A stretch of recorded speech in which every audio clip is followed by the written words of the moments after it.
हम लोगों ने तय किया है कि हम नया दल बनाएंगे और हम लोग उस दल के साथ आगे बढ़ेंगे।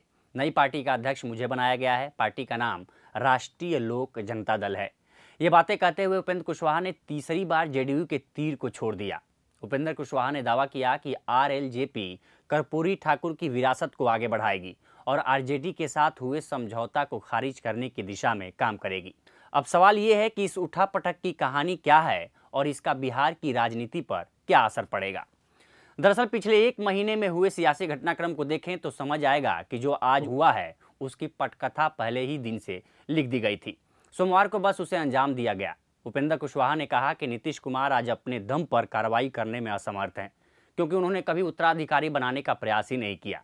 अगर नीतीश कुमार ने उत्तराधिकारी चुना होता तो उन्हें इसके लिए पड़ोसियों की ओर देखने की जरूरत नहीं होती। इस दौरान उन्होंने ये भी कहा कि नीतीश कुमार उन्हें अपना उत्तराधिकारी न बनाते, अति पिछड़ा समाज के किसी व्यक्ति को बनाते, लेकिन उन्होंने पड़ोसियों की तरफ देखना शुरू कर दिया। मतलब साफ है कि उपेंद्र कुशवाहा ये मान रहे थे कि जेडीयू में नीतीश के बाद वही कमान संभालेंगे जो होता नहीं दिख रहा था। इसके अलावा कुछ महीने पहले चर्चा ये भी थी कि जेडीयू उपेंद्र कुशवाहा को डिप्टी सीएम बनाकर सरकार में शामिल करेगी, लेकिन नीतीश कुमार ने बाद में ये कहकर कुशवाहा की उम्मीदों पर पानी फेर दिया कि जेडीयू से कोई दूसरा डिप्टी सीएम नहीं बनने जा रहा है। अब सवाल ये है कि आरएलजेपी बनाने से उपेंद्र कुशवाहा को क्या फायदा मिलेगा। बिहार में कास्ट पॉलिटिक्स हावी है। राज्य में 7 से 8% आबादी कुशवाहा की है और 15 से 13 जिलों में उपेंद्र कुशवाहा का प्रभाव है। जेडीयू से अलग होने के बाद अब उपेंद्र कुशवाहा खुलकर बैटिंग करेंगे और जनता के बीच ये संदेश देंगे कि वो लव कुश समाज को मजबूत करने नीतीश के पास गए थे, लेकिन वहां उनको सम्मान नहीं दिया गया। ऐसे में अब वो नई पार्टी के जरिए समाज के उत्थान के लिए काम करेंगे। अब सवाल यह है कि उपेंद्र कुशवाहा को क्या नुकसान होगा। दरअसल उपेंद्र कुशवाहा मौजूदा समय में अपने राजनीतिक अस्तित्व की लड़ाई लड़ रहे हैं। वो जानते हैं कि उन्हें राजनीति में आगे बढ़ने के लिए एक सहारे की जरूरत है, इसलिए वो समय समय पर बीजेपी, आरजेडी और जेडीयू का हाथ थामते रहे हैं। आगे भी उनकी राह बिना किसी बड़े दल के सहयोगी के बिना बढ़ने वाली नहीं है, इसलिए वो भविष्य में जल्द ही गठबंधन करने की सोचेंगे। अब सवाल ये है कि उपेंद्र कुशवाहा के पास क्या विकल्प हैं। वरिष्ठ पत्रकार शैलेंद्र सिंह कहते हैं कि साल 2020 के चुनाव में उपेंद्र कुशवाहा ने कई सीटों पर जेडीयू को नुकसान पहुंचाया था।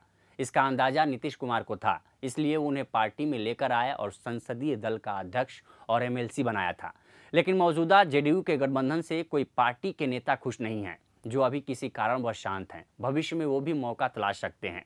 उपेंद्र कुशवाहा के पास विकल्प ये है कि वो जमीन पर जाकर अपनी ताकत का एहसास कराएं और 2024 के पहले बीजेपी के साथ गठबंधन कर सीटों को लेकर मोलभाव करें। अब सवाल ये है कि उपेंद्र कुशवाहा के जाने से नीतीश को क्या नुकसान होगा। क्विंट हिंदी से बात करते हुए राजनीतिक विश्लेषक संजय कुमार कहते हैं कि उपेंद्र कुशवाहा का बिहार की सियासत में प्रभाव है, तभी नीतीश ने उन्हें विधानसभा में नेता प्रतिपक्ष, राज्यसभा सांसद और विधान पार्षद तक बनाया। वो लवकुश समीकरण को साध कर बीजेपी पर मनोवैज्ञानिक दबाव बनाना चाहते हैं, लेकिन महागठबंधन में जाने से जाति समीकरण इतना मजबूत हो गया कि अब कुशवाहा नीतीश के लिए उतना महत्वपूर्ण नहीं रह गए। अब सवाल ये है कि बीजेपी को उपेंद्र कुशवाहा से क्या उम्मीदें हैं। वरिष्ठ पत्रकार अरुण पांडे का मानना है कि बीजेपी का टारगेट नीतीश कुमार हैं और उनके आरजेडी के साथ जाने से अपर कास्ट नाराज है। पार्टी के पास अभी राज्य में 17 सांसद हैं और वो 2024 में इसे बढ़ाकर 25 से 30 करना चाहती है, जिससे वो महागठबंधन से मुकाबला कर सके। इसलिए वो आरसीपी सिंह, चिराग पासवान और उपेंद्र कुशवाहा को ऑपरेट कर रही है। बिहार बीजेपी के प्रवक्ता प्रेम रंजन पटेल ने कहा कि जेडीयू में नीतीश के बाद कोई जनाधार, आधार और प्रभाव वाला व्यक्ति है तो उपेंद्र कुशवाहा हैं। दरअसल उपेंद्र कुशवाहा के साथ आने से नीतीश के लवकुश समीकरण को धक्का लगेगा, इसलिए बीजेपी अभी वेट एंड वॉच की स्थिति में है। हालांकि उपेंद्र कुशवाहा के राजनीतिक इतिहास को खंगाले तो पता चलता है कि उन्होंने 9 बार चुनाव लड़ा, लेकिन जीत उन्हें सिर्फ 2 बार मिली। ऐसे में उन्हें अपनी मजबूत स्थिति का एहसास कराना होगा, तभी वो कुछ कामयाब हो पाएंगे, वरना उनका नाम भी इतिहास के पन्नों में दर्ज हो जाएगा।